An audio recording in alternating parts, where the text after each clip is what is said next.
నవరత్నాల పేరుతో నవమాసాలు మోసిన ముఖ్యమంత్రి వైఎస్ జగన్మోహన్ రెడ్డిని ఇంటికి సాగనంపేందుకు ప్రజలు సిద్ధంగా ఉన్నారని ఏలూరు అసెంబ్లీ నియోజకవర్గ టీడీపీ ఇన్ఛార్జి బడేటి చంటి తీవ్ర స్థాయిలో ధ్వజమెత్తారు. ప్రజా సంకల్ప యాత్రలో భాగంగా ఏలూరు 17వ డివిజన్ పడమర వీధి పాత గంగానమ్మ గుడి దగ్గర నుండి శనివారం పాదయాత్ర నిర్వహించారు.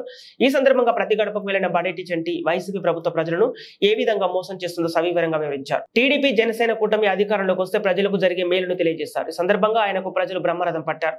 పూలదండలు వేసి స్వాగతాలు పలుకుతూ తమ అభిమానాన్ని చాటుకున్నారు. అనంతరం టీడీపీ ఇన్ఛార్జి బడేటి చంటి మాట్లాడుతూ రాష్ట్రంలో అరాచక పాలన సాగుతుందని, ప్రజల మాన ప్రాణాలకు భద్రతకరమైందని ఆందోళన వ్యక్తం చేశారు.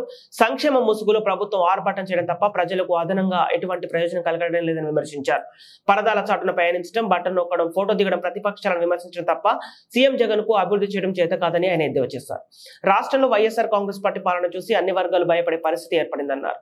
ఊర్లో చూసిన అభివృద్ధి లేకోకుండా మురికి కోపాలుగా తయారు చేసి ఈ రోజున మళ్ళీ ఎలక్షన్ వచ్చేసరికి ప్రతి ఒక్కరు కూడా శంకుస్థాపనలు అని చెప్పి, అలాగే ఏదైతే కుల సంఘాలకి మేమందరం కూడా ఇల్లు స్థలాలు ఇస్తామని చెప్పి కపట నాటకాలు ఏదైతే చేస్తున్నారు. అంటే ప్రజలకు ఇచ్చిన స్థలాలలో ఇల్లు కట్టించలేని వారు కుల సంఘాలకి ఇల్లు కట్టిస్తారనేది అందరూ కూడా తెలుసుకోవాల్సిన బాధ్యత వాళ్ళందరి మీద కూడా ఉంది.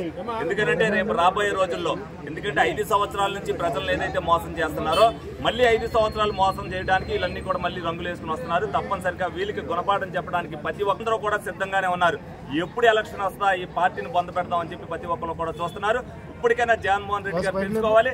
ఎందుకనంటే ఇక 2 నెలలే పరిపాలన చేసేది, ఎంతవరకు దొరికితే అంతవరకు అప్పు చేసేయడం, అలాగే ప్రజలందరినీ కూడా రేపొద్దున తాకట్టు పెడతానికి కూడా సిద్ధమైపోయింది. జగన్మోహన్ రెడ్డి గారిని సాగనంపాలని ప్రజలందరినీ కూడా కోరుతున్నాం. ప్రజలు కూడా చైతన్యవంతంగా ఎప్పుడైతే ఈ పార్టీ వైసీపీ ప్రభుత్వాన్ని గద్దె దింపుతామో అప్పుడే రాష్ట్రానికి మనుగడని అందరూ కూడా చెప్తున్నారు. తప్పనిసరిగా ప్రతి ఒక్కరు కూడా చైతన్యవంతంతో ప్రతి ఒక్కరు కూడా ఇంటికి వెళ్ళినందుకు సాధారణంగా ఆహ్వానిస్తూ కూడా ఈ ప్రభుత్వాన్ని గద్దె దింపాలని చెప్పి వాళ్ళే ప్రజలందరూ కూడా స్పందిస్తున్నారంటే ప్రజా స్పందన ఏ విధంగా ఉంది, ఈ ప్రజా వ్యతిరేకత ఎలాగా ఉందనేది వాళ్ళందరూ కూడా తెలుసుకోవాల్సిన అవసరం ఉందని సందర్భంగా తెలియజేయడం జరుగుతుంది. అలాగే రాబోయే రోజుల్లో ఏదైతే పవన్ కళ్యాణ్ గారు రాష్ట్ర భవిష్యత్తు కోసం చంద్రబాబు నాయుడుతో చేయి కలిపారో, రేపు రానున్న రోజుల్లో తెలుగుదేశం జనసేన ప్రభుత్వం ఏర్పడటం ఖాయం. ఏదైతే ఆంధ్ర రాష్ట్రంలో 160 సీట్లు పైగా గెలవాలని చెప్పి వాళ్ళు అంకిత భావంతో పనిచేస్తున్నారో ప్రజలందరూ కూడా దానికి సహకరించాలని సందర్భంగా వాళ్ళందరినీ కూడా కోరుకోవడం జరుగుతుంది.